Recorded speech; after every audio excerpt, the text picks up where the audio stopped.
नमस्कार. 3 मागण्या महत्त्वाच्या होत्या. एक 370 कलम काश्मीर संमती रद्द करणे रद्द झालं. राम मंदिर पूर्ण झालं. ह्या दोन्ही गोष्टी पाहायला आज बाळासाहेब नाहीत. पण आम्हा शिवसेनेला कधी जाणीव असायला पाहिजे की आमच्या ह्या मागण्या होत्या. आणि तिसरी महत्त्वाची मागणी आहे समान नागरिक कायदा.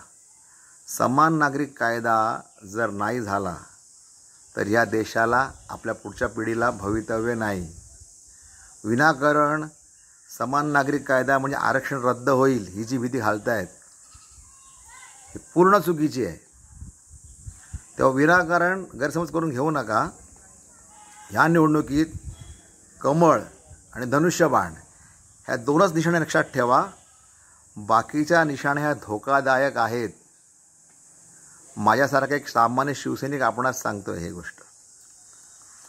शिवसैनिक 80% समाजकारण 20% राजकारण.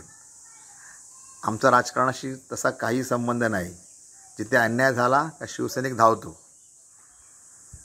तो कुठल्या पक्षाचा आहे, कुठल्या जातीचा आहे, कुठल्या पंथाचा आहे ते आम्ही विचार करत नाही.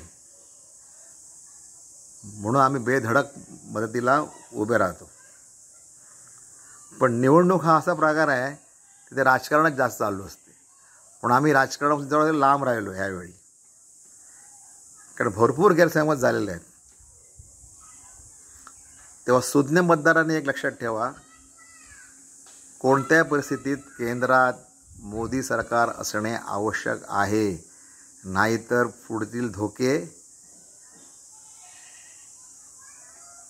आणखीन वाढतील.